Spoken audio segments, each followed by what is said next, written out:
The Reluctant Dragon by Kenneth Grahame. Long ago, might have been hundreds of years ago, in a cottage halfway between this village and yonder shoulder of the downs up there, a shepherd lived with his wife and their little son.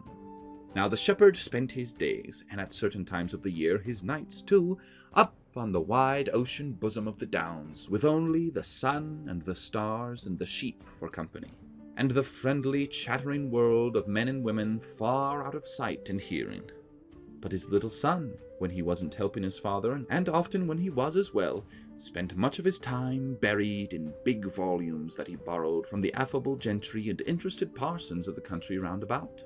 And his parents were very fond of him, and rather proud of him too, though they didn't let on in his hearing, so he was left to go his way and read as much as he liked, and instead of frequently getting a cuff on the side of his head, as might very well have happened to him, he was treated more or less as an equal by his parents, who sensibly thought it a very fair division of labor that they should supply the practical knowledge and he the book learning. They knew that book learning often came in useful at a pinch, in spite of what their neighbors said. What the boy chiefly dabbled in was natural history and fairy tales, and he just took them as they came in a sandwichy sort of way, without making any distinctions, and really his course of reading strikes one as rather sensible. One evening the shepherd, who for some nights past had been disturbed and preoccupied and off his usual mental balance, came home all of a tremble, and sitting down at the table where his wife and son were peacefully employed, she with her seam, he in following out the adventures of the giant with no heart in his body, exclaimed with much agitation, "It's all up with me, Maria. Never no more can I go up on them there downs, was it ever so?" "Now don't you take on like that," said his wife, who was a very sensible woman. "But tell us all about it first, whatever it is as has given you this shake-up, and then me and you and the son here, between us, we ought to be able to get to the bottom of it." "It began some nights ago," said the shepherd. "You know that cave up there? I never liked it, somehow, and the sheep never liked it neither. And when sheep don't like a thing, there's generally a reason for it. Well, for some time past there's been faint noises coming from that cave, noises like heavy sighings, with grunts mixed up in 'em, and sometimes snoring, far away, down real snoring. Yet somehow not honest snoring, like you and me o' nights, you know." "I know," remarked the boy quietly. "Of course I was terrible frightened," the shepherd went on. "Yet somehow I couldn't keep away.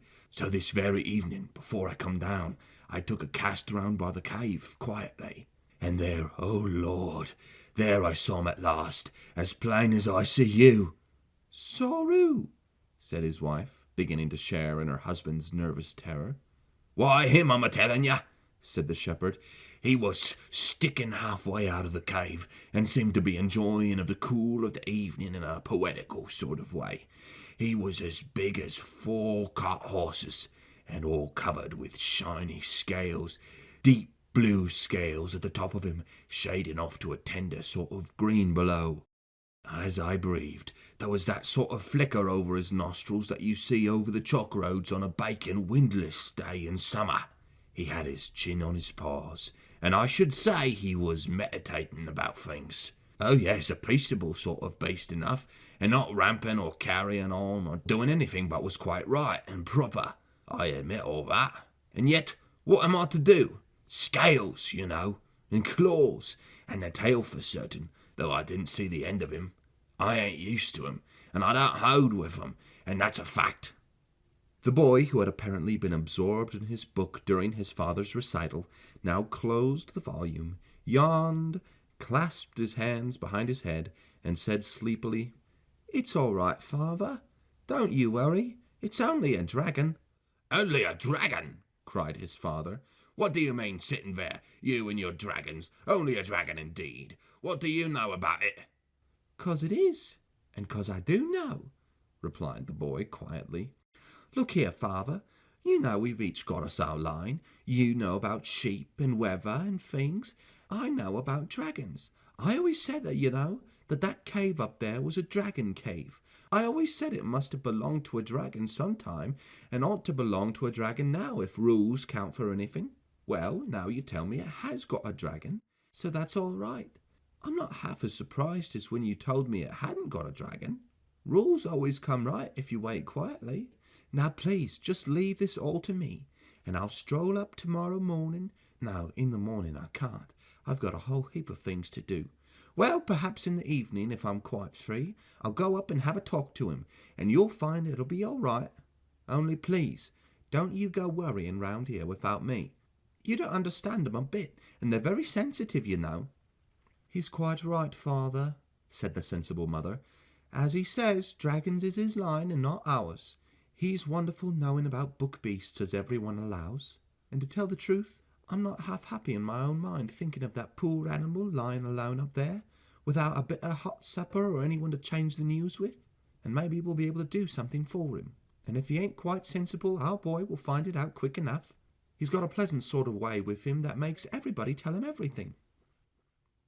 Next day, after he'd had his tea, the boy strolled up the chalky track that led to the summit of the downs, and there, sure enough, he found the dragon, stretched lazily on the sward in front of his cave. The view from that point was a magnificent one. To the right and left, the bare and willowy leagues of downs. In front, the vale with its clustered homesteads, its threads of white roads running through orchard and well-tilled acreage, and, far away, a hint of grey old cities on the horizon. A cool breeze played over the surface of the grass, and the silver shoulder of a large moon was showing above distant junipers. No wonder the dragon seemed in a peaceful and contented mood. Indeed, as the boy approached, he could hear the beast purring with a happy regularity. Well, as I live and learn, he said to himself, none of my books ever told that dragons purred. Hello, dragon, said the boy quietly when he had got up to him. The dragon, on hearing the approaching footsteps, made the beginning of a courteous effort to rise, but when he saw it was a boy, he set his eyebrows severely. Now don't you hit me, he said, or bang stones or squirt water or anything.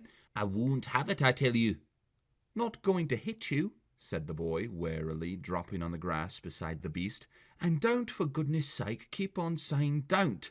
I hear so much of it, and it's monotonous, and makes me tired. I've simply looked in to ask how you were and all that sort of thing. But if I'm in the way, I can easily clear out. I've lots of friends, and no one can say I'm in the habit of shoving myself in where I'm not wanted. No, don't go off in a huff, said the dragon hastily. Fact is, I'm as happy up here as the day is long, never without an occupation, dear fellow, never without an occupation. And yet, between ourselves, it is a trifle dull at times. The boy bit off a stalk of grass and chewed it. Going to make a long stay here? He asked politely. Can I hardly say at present, replied the dragon. It seems a nice place enough, but I've only been here a short time, and one must look about and reflect and consider before settling down.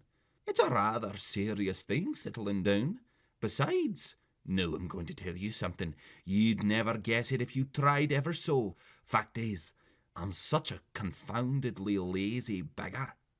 You surprise me, said the boy civilly. It's the sad truth, the dragon went on, settling down between his paws and evidently delighted to have found a listener at last. And I fancy that's really how I came to be here. You see, all the other fellows were so active and earnest and all that sort of thing.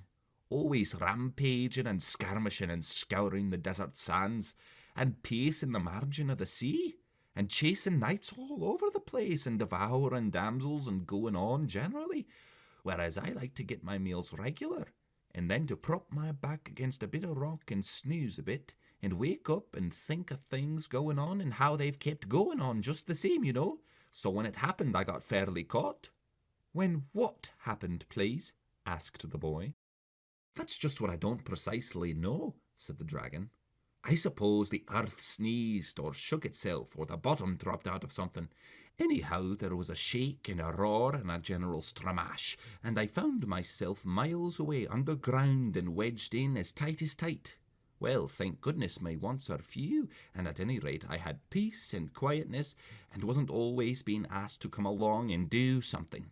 And I've got such an active mind, always occupied, I assure you.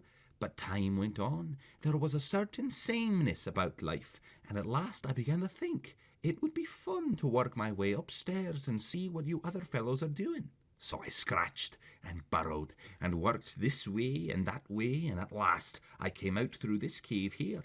And I like this country, and the view, and the people, what I've seen of them, and on the whole I feel inclined to settle down here." "What's your mind always occupied about?" asked the boy. "That's what I want to know." The dragon coloured slightly and looked away. Presently he said bashfully, "Did you ever, just for fun, try to make up poetry, verses, you know?" "Course I have," said the boy. "Heaps of it. And some of it's quite good, I feel sure, only there's no one here cares about it. Mother's very kind and all that when I read it to her, and so's father, for that matter, but somehow they don't seem to—" "Exactly," cried the dragon. "My own case exactly. They don't seem to, and you can't argue with them about it. Now you've got culture, you have. I could tell it on you at once, and I should like your candid opinion about some little things I threw off lightly when I was down there. I'm awfully pleased to have met you, and I'm hoping the other neighbours will be equally agreeable. There was a nice old gentleman up here only last night, but he didn't seem to want to intrude." "That was my father," said the boy, "and he's a nice old gentleman, and I'll introduce you some day if you like." "Can't you two come up here and dine or something tomorrow?" asked the dragon eagerly. "Only, of course, if you've got nothing better to do," he added politely. "Thanks awfully," said the boy, "but we don't go out anywhere without my mother, and to tell you the truth, I'm afraid she mightn't quite approve of you. You see, there's no getting over the hard fact that you're a dragon, is there?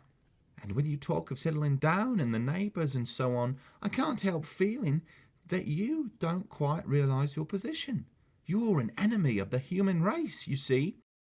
"Haven't got an enemy in the world," said the dragon cheerfully. "Too lazy to make 'em to begin with. And if I do read other fellows my poetry, I'm always ready to listen to theirs." "Oh dear," cried the boy. "I wish you'd try and grasp the situation properly. When the other people find you out, they'll come after you with spears and swords and all sorts of things. You'll have to be exterminated, according to their way of looking at it. You're a scourge and a pest and a baneful monster." "Not a word of truth in it," said the dragon, wagging his head solemnly. "Character'll bear the strictest investigation. And now, there's a little sonnet thing I was working on when you appeared on the scene." "Oh, if you won't be sensible," cried the boy, getting up, "I'm going off home. No, I can't stop for sonnets. My mother's sitting up. I'll look you up tomorrow some time or other, and do, for goodness sake, try and realise that you're a pestilential scourge, or you'll find yourself in an awful fix. Good night." The boy found it an easier matter to set the mind of his parents at ease about his new friend. They had always left that branch to him, and they took his word without a murmur. The shepherd was formally introduced, and many compliments and kind inquiries were exchanged. His wife, however, though expressing her willingness to do anything she could to mend things or set the cave to rights or cook a little something when the dragon had been poring over sonnets and forgotten his meals, as male things will do, could not be brought to recognize him formally. The fact that he was a dragon and they didn't know who he was seemed to count for everything with her. She made no objection, however, to her little son spending his evenings with the dragon quietly, so long as he was home by 9 o'clock, and many a pleasant night they had, sitting on the sward while the dragon told stories of old times, when dragons were quite plentiful and the world was a livelier place than it is now, and life was full of thrills and jumps and surprises.